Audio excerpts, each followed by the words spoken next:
तेज मजा आया पांच कछड़े दी नेरो चाय चढ़ी पई है रणसिंह बा पां भेराणी कलाकार तो मौको है तो रणसिंह बा चाय विषे जपाटो को कड़ियो गीत जपाट सुना दो। राम राज्य में दूध मिले कृष्ण राज्य में घी, इस कली युग में चाय मिले तू फूक फूक कर पी। ए चाय बिना चैन पड़े नहीं रे,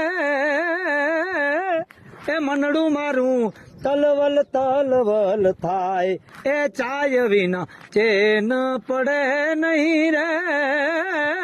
ए मनडू मारू तलवल तलवल थाय। वाह वाह वाह मित्रों नेरो ही चाय जी केड़ी मस्त गीत पांके सुनाया तो कठो दिल जो माड़ू तो ए जन वीडियो के शेयर न कंदो बाकी नरम दिल वाला इन वीडियो के शेयर करो यार रणसिंह बा थोड़ो चई दियो भाई ओगे मोथी अने पांजो शरीर कम न करे तेर पाके चाय खपे हां हां अने चाय वगर पाके जरा